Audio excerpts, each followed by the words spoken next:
Top of the morning, Bay, with Good Morning Bay. Get to know about the traffic on your way and what's news around the world today. Some wisdom skills along the way. Oh, and a song to hum along with and sway. Get your perfect entertaining start to the day. At 9 a.m. every weekday morning with Mahima's Good Morning Bay. The views and opinions expressed by the hosts, guests, or callers of this show do not necessarily reflect those of the staff or management of Radio Dihadis. The content broadcast on this show is meant for informational and entertainment purposes only.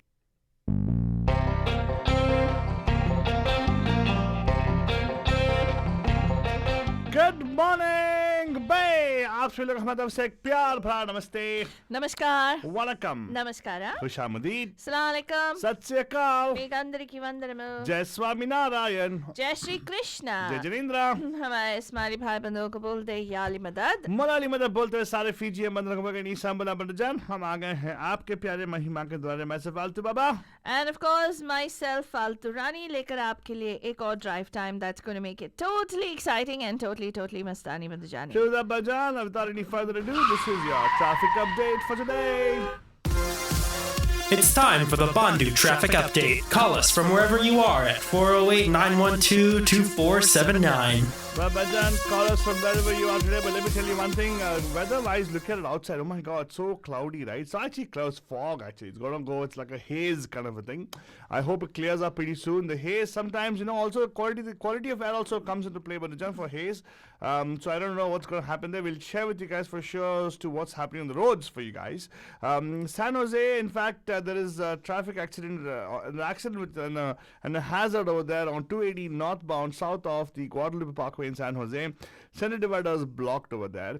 Now, if you go up north towards the East Bay, there's a fog advisory on 84, the Dumbarton Bridge. But watch out for that. It's up and down near the University Avenue exit over there. That's also something you got to watch out for.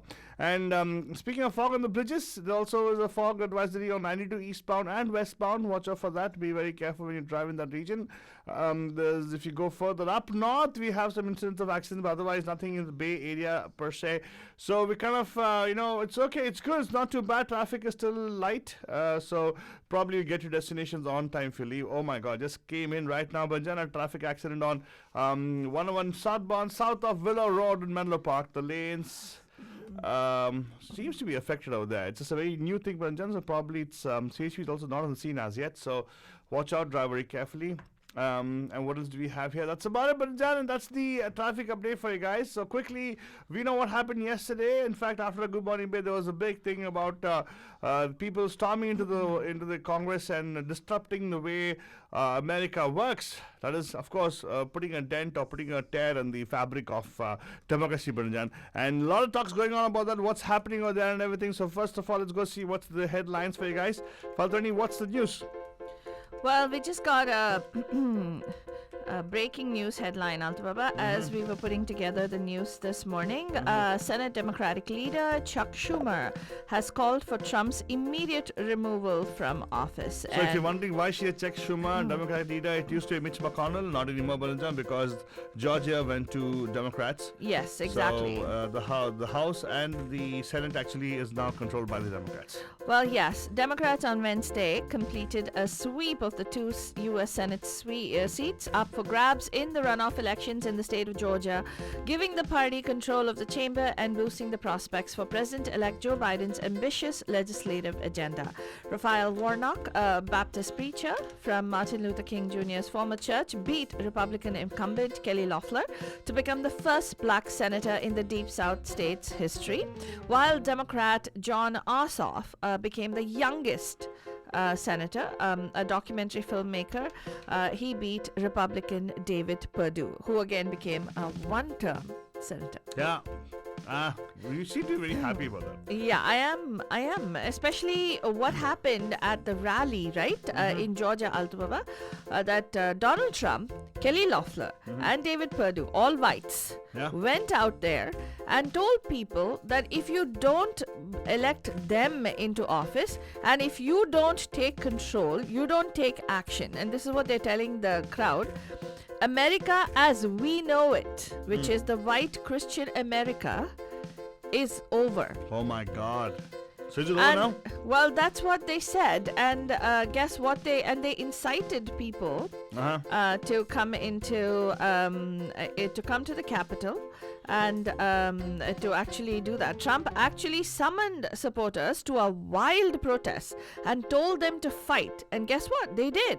The chaos in the U.S. Capitol on Wednesday unfolded after President Donald Trump spent weeks whipping up his supporters with false allegations of fraud in the November 3rd election, culminating in a call to march to the building that represents U.S. democracy. Well, I'll tell you one thing, Banjan, what's even more scarier, Faltani, is not the question of people, like 7,000 people he called for, right? Yeah. It's not just the 7,000 people who came to the Capitol of that. People within the Capitol, hundreds of people who are congressmen who are like vehemently supporting the Yes. Supreme Leader. You know, it's like, was, oh my God, like scary.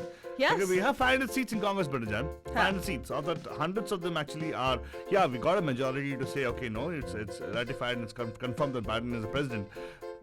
Following all the procedures, the people of America actually voted for it, right? Yeah. This minority is trying to influence the vote, majority vote, Yeah. by supporting him. And of course, it was disturbing. Hundreds of people came out and supported Falcon. Well, hundreds? No, they turned out in the thousands. No, hundreds of people in the Congress. Congress, yeah. They supported him. They were like, against Even the, after this Even outrage, Altu Baba, Wait, even hold after... on. Even after the outage, chodo. But thing is, the Electoral College voted. Uh-huh. They only had to certify. Yeah. Even that they said, they came and had to comment about it against it. They said like, no, it's not work. It's not worth. It's not the right way of doing and all stuff. My goodness. It was Exactly. Really, and then of course, to top it all, the icing on the cake was lack of words. Of course, icing on the cake was the mob coming in and disrupting the whole thing. But good thing is, they went back into session, did their job. I appreciate that part. Well, here's the thing. Trump, people are now looking at who incited this. How did this happen, right?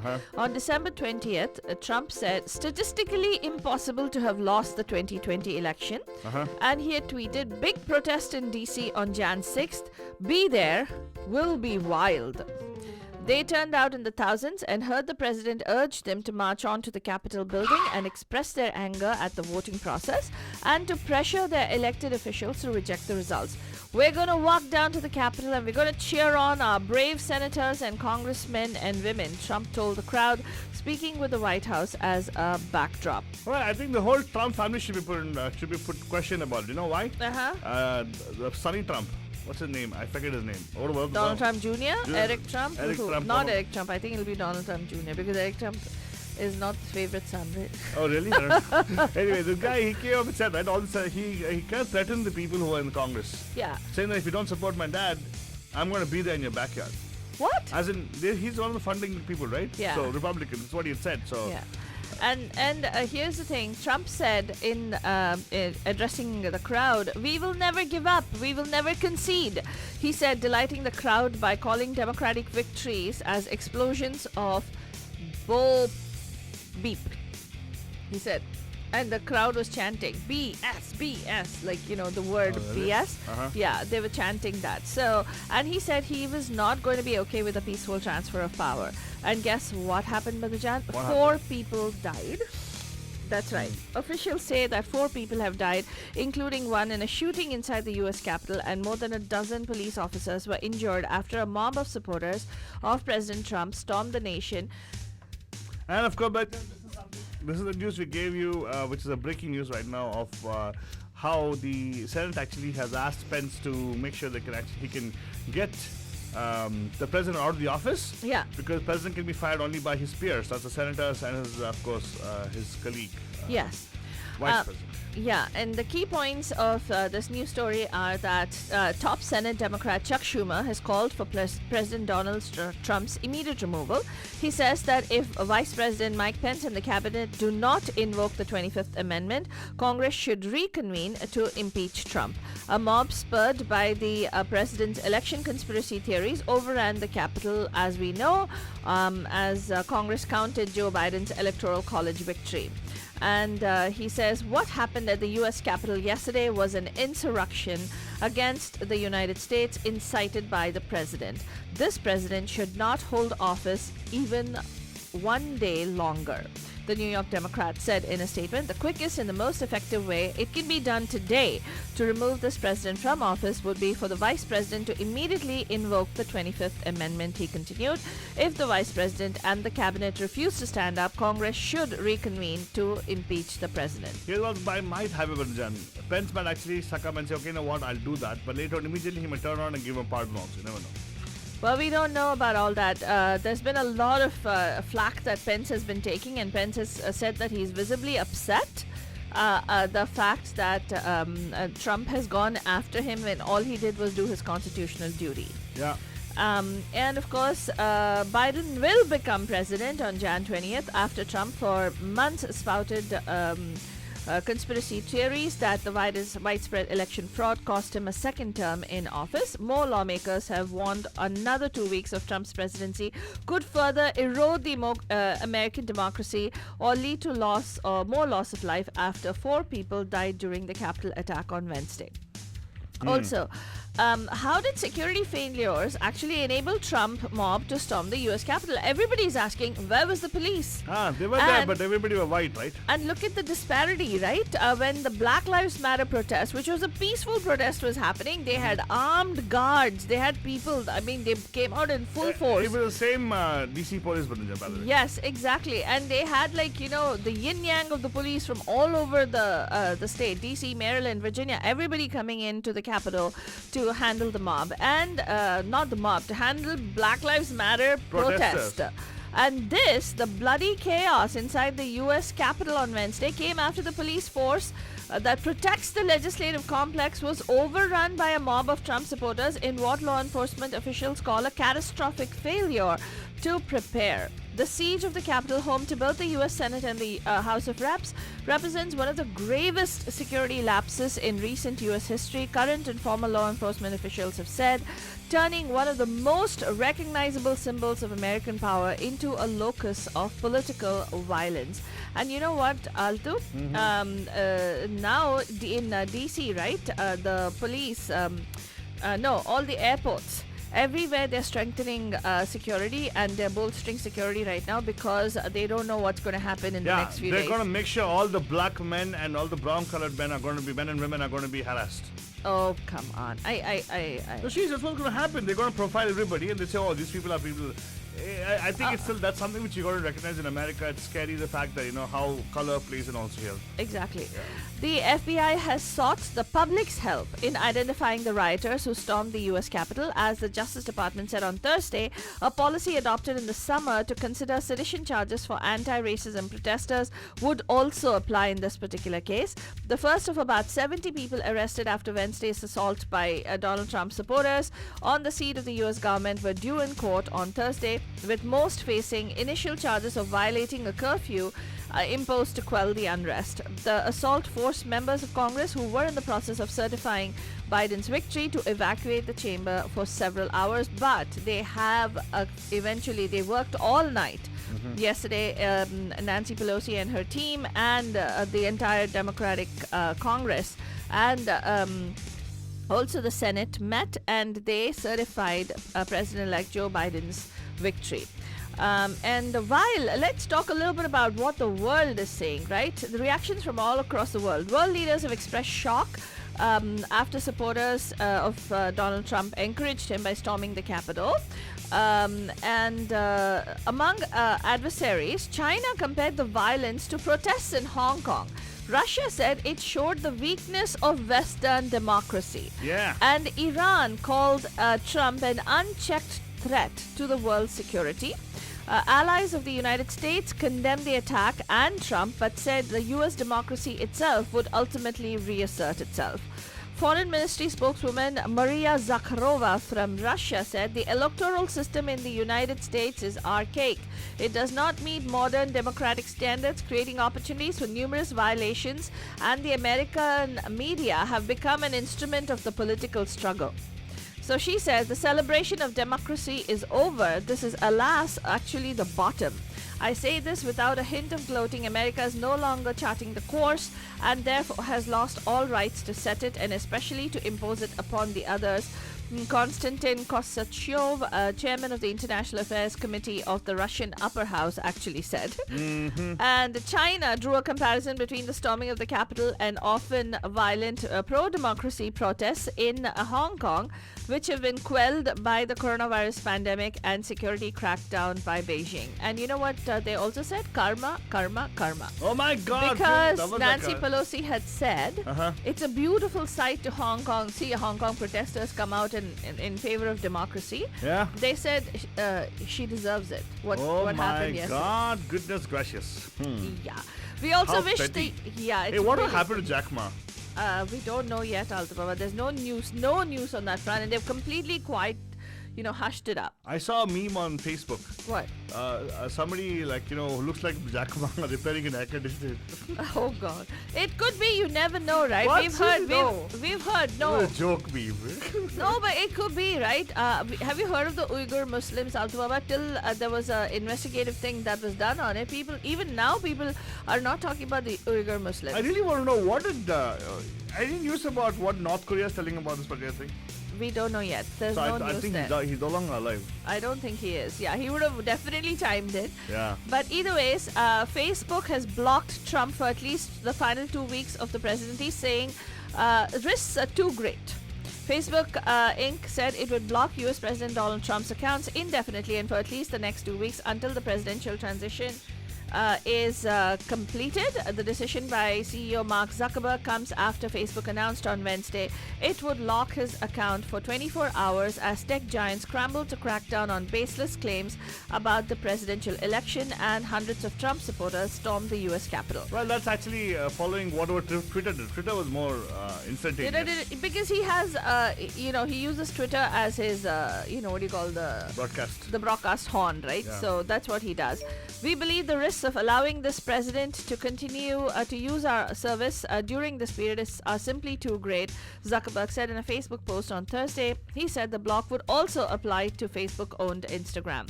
So another thing that has happened, Altubaba, is that a lot of top national security aides and other staffers have now resigned from President Donald Trump's administration over the storming of the Capitol Hill. People are saying a day too late, $1 too short, right? But still, Deputy National Security Advisor Matt Pottinger, a leading figure in the development of Trump's China policy, resigned on Wednesday in response to the incident, a senior administration official told Reuters. That was followed by Ryan Tully, the senior director for European and Russian affairs at the National Security Council. Another senior official said on condition of anonymity. Trump's pledge on Thursday about an order. Trump actually used his one of his spokesperson's account, because Twitter has blocked him, Oh, wow. to say, to release a statement saying that there will be an orderly transition to President-elect Joe Biden on Jan 20th, and was partly intended to head off further resignations. But the second official told Reuters that that's not going to stop it. With under 2 weeks left of his presidency, many aides were already heading for the door, but the sudden departure underscored the revulsion amongst Trump staffers over what was widely seen as his encouragement of the mobs of supporters who stormed the U.S. Capitol in an attempt to prevent the formal certification of Biden's November 3rd election victory.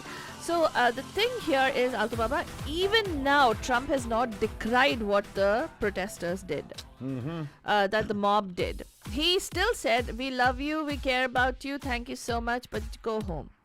He didn't say, this is wrong, you shouldn't have done it. None of that happened. Any case, Wall Street is at record highs as Democrats have taken control of the Senate. So it hit record levels as market participants bet on more coronavirus relief aid under a Democrat-controlled U.S. Congress to help the economy ride out a steep pandemic-led downturn. Elon Musk surpasses Jeff Bezos to become the world's richest person. The outspoken entrepreneur behind Tesla Inc. and SpaceX is now the richest man on the planet. Not fair. You can't say that because Jeff Bezos had to give 50% of his, or 40% of his shares to his wife. No, Yeah. didn't really. Was it 4%? Was it like 10%? Some 5% or something. Whatever. Still made her a billionaire, right? It doesn't matter. What does it matter? Yeah, this guy's not even married. He's not married. He's very smart. Oh, be He quiet. married 3 times, by the way. Who? Elon Musk. Oh, really? Third time he said that he decided to stay with her, not get married. Oh. A 4.8% rally in the electric car maker's share price on Thursday boosted Musk past Amazon founder Jeff Bezos on the Bloomberg Billionaires Index, a ranking of the world's 500 wealthiest people. And his net worth now, Altubaba, is actually, hey, wait, hold on. It was $188.5 billion at 10:15 a.m. in New York, 1.5 billion more than Jeff Bezos, who has held the top spot since October 2017. This is really. I'm sorry, it's very obscene. I don't like the share news in the mornings. Yeah, me. That's true, actually. Hey, you know what? Take the wealth of the divide people back. Come on. Exactly. What do they do with so much money? Anyway, there's an update about the Sushant Singh Rajput case, Aldubaba. Bombay High Court has reserved its order in the application filed by Sushant Singh Rajput's sisters to quash an FIR filed by Rhea Chakraborty. According to ANI, the High Court has given all parties a week to file their submissions. Bombay High Court reserved the order on an application filed by sisters to quash this FIR filed by Rhea Chakraborty, alleging their involvement in his death. She has filed that, saying that they are involved. Court also asked all the parties to file their written submissions within a week. And in a news item that came out in the Times of India, right now they're saying in India that heart rates can actually indicate COVID-19 in people. So what exactly? You can go to mediamahima.com and check it out, Bandajan. That's all we have time for on this morning's Good Morning Bay. We'll be back tonight live at 5 on the Pam Pam Show with another Thadakta Bhadakta Thursday edition. Tab tak ke liye, enjoy the song and have yourselves a safe, secure, healthy Thursday.